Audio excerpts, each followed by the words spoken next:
สบายดีทุกคนมื้อนี้สิมาเล่าเรื่องอาถรรพ์ภูเขาข่วยให้ฟังเด้อค่อยเที่ยวขึ้นเที่ยวลงภูเขาข่วยก็หลายปีพวกเจ้าไปบำเพ็ญอยู่ภูเขาข่วยเข้าป่าเข้าดงเฮ็ดทุกวิธีไปนั่งสมาธิไปสวดมนต์ไหว้พระไปจำศีลกลับไปเนาะแล้วมีมื้อนึงค่อยไปนอนอยู่วัดพระบาทตาซอยวอยไปกับน้องฮักผู้นึงแล้วก็แม่ฮักผู้นึงไป3คนพอไปนอนสวดมนต์ไหว้พระแล้วนั่งสมาธิแล้วยังแล้วก็นอนเนาะตื่นเช้ามาค่อยตั้งมงปลุก4 โมงเช้าว่าสิสวดมนต์เช้าพอมงปลุกค่อยก็ลุกขึ้นมายังบ่ทันเปิดมงพวกเจ้า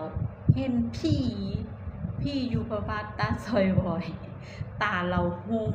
เป็นแสงสีทองแก้มสีแดงอันน่ะแสงของตาแล้วนะหุ่งคือไฟฉายที่เฮาไตกบไตเฮ็ดหุ่งกว่านั้นอีกพวกเจ้าเฮ็ดให้ค่อยเห็นรูปร่างลักษณะเราว่าเรามันเป็นคนแบบใดอายุประมาณ50ปลายนิดนึงเป็นผู้สายผิวคล้ำนิดนึงบ่ตุยบ่จ้อยย่างผ่านประตูค่อยนอนแหละพวกเจ้าค่อยก็เปิดมุงมาจับไฟฉายแล่นไล่พี่ แล่นไปเบิ่งว่าเราไปทางใดย่างไปทางใดพอเขาไปเบิ่งบ่เห็นพวกเจ้าให้แบบไปทางใดบ่ฮู้เลยก็ค่อยเคยเห็นพี่ครั้งแรกที่ว่าตาออกแสงนั่นน่ะก็เคยเห็นจากเทื่อแต่พี่อื่นก็เห็นมันหลายอยู่ถามค่อยว่าย้านบ่ค่อยก็บ่ย้านเพราะค่อยเห็นพี่มาแต่น้อยค่อยบ่เคยย้านพี่ดอกบัดนี้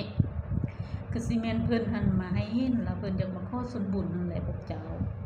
คันถ้าผู้ใดไปบำเพ็ญอยู่ป่าก็ดีอยู่ภูก็ดีอยู่ดงก็ดีคันเห็นแบบซั้นแล้วก็มีแต่สวดมนต์ไหว้พระแล้วก็แผ่บุญให้กับเจ้าระลึกถึงพี่ที่เฮาเห็นหันแล้วก็อุทิศบุญให้เราค่อยก็เฮ็ดจังซั่นเนาะหลังจากค่อยเห็นแล้วค่อยก็มาสวดมนต์ไหว้พระแล้วก็นั่งสมาธิแล้วก็แผ่บุญให้เราเพื่อเราจะจักได้บุญแล้วค่อยมาให้เฮาเห็นสินะพวกเจ้าจบคลิปบ๊ายบายมื้อหน้าสิมาเล่าตอนที่ส่งให้ฟังเด้อภูเขาข่วยคือเก่าท่านภูเขาข่วยคือเก่าบ๊ายบาย